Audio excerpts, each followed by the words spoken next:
बोल भागवत भगवान की जय हो। सुखदेव बाबा मौन। परीक्षित घंटे भर तक देखते रहे। बाबा आगे की कथा। बोले हो तो गई कृष्ण कथा। भगवान आए, धर्म की रक्षा करी, दुष्टों का विनाश किया और चले गए। बोले महाराज जिस कृष्ण चरित्र को सुनने के लिए इतने दिनों से पिपासु बन के बैठा हूँ, वही कथा आते चटनी की तरह चट कर गए। महाराज हमें इतनी चटपटी में कथा मत सुनाओ। चटपटे कृष्ण की कथा तो हमें विस्तार से सुननी है। और यहीं से दशम स्कंद का प्रारंभ हुआ। कथितो वंश विस्तारो भवता सोम सूर्ययो राज्ञां चोभयवंश्यानां चरितं परमाद्भुतम् अवतीर्य यदुर्वंशे भगवान् भूतभावना कृतवान् यानि विश्वात्मा तानि नो वद विस्तरात्। महाराज यदुवंश में श्री कृष्ण आए, कौन कौन सी लीलाएं करी हमें विस्तार से जानना है। जो हम पूछ रहे हैं वो भी, जो न पूछे वो भी। कस्मान मुकुंदो भगवान पितुर्गे हर ब्रजम कथा कुवासम ज्ञात भी सार्धम कृतवान सात्वताम पति। अरे माँ से कितना प्रेम होता है, और जिसके नाम में ही दो बार माँ हो, माँ माँ। ऐसे मामा का घर छोड़ करके कन्हैया काहे को गोकुल चले गए। और हमने सुना है गोकुल वृंदावन में जाकर के बड़ी दिव्यतम लीलाएं करी।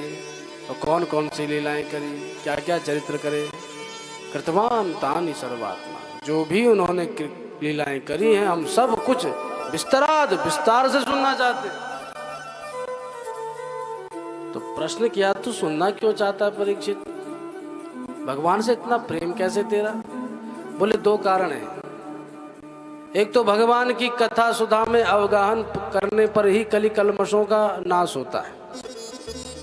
अरे मुमुक्षु जन भी जो सब कुछ त्याग चुके हैं वो भी हरि कथा के पिपासु बन के डोलते हैं। जीवन मुक्त ब्रह्म पर चरित्र सुनहि तजी ध्यान। हरि के चरित्रों का श्रवण करने के लिए वो भी अपना ध्यानमान छोड़ के भाग जाते हैं कि कहां से मिले, कैसे हरि के चरित्र सुने। एक तो इसलिए कि भगवान की कथा भवौषधि है, भवरूपी व्याधि को दूर करने वाली है। पुनरपि जन्मम पुनरपि मरणम पुनरपि जननी जठरे शयनम। बारंबार माँ के जन्म गर्भ में आते हैं, उल्टे लटकते हैं, संसार में आते हैं, फंसते हैं, फिर भी भगवान को नहीं जान पाते हैं, फिर मर जाते हैं, फिर जन्म होता है। ये जन्म मरण का चक्कर छूटता ही हरि कथा से, इसलिए सुनना चाहते हैं। पहला कारण। और दूसरा कारण, पिता महा में समरे मरंजय देवव्रताद्यातिरथे स्तिमिंगलय दुरत्ययं कौरवसेन सागरं कृत्वा तरनवत्सपदं समेत प्लवा। महाराज जब हमारे दादा पांडवों का युद्ध कौरवों से हुआ तो उस कौरव दल में बड़े बड़े तिमिंगल मगरमच्छों की भांति भयोत्पन्न करने वाले बड़े बड़े अतिरथी और महारथी थे। कौन कल्पना कर सकता था कि हमारे दादा उनके सामने खड़े रह पाएंगे। द्रोणाचार्य, भीष्म पितामह, कर्ण, विकर्ण, दुशासन, जयद्रथ सब वरदानी थे। पर मेरे दादाओं ने कृष्ण चरण रूपी नौका का आश्रय लिया और कौरव रूपी विशाल समुद्र को पार कर गए। बोले कैसे? जैसे कोई छोटा बालक गाय के पैर के गड्ढे को सहजता से पार कर लेता है।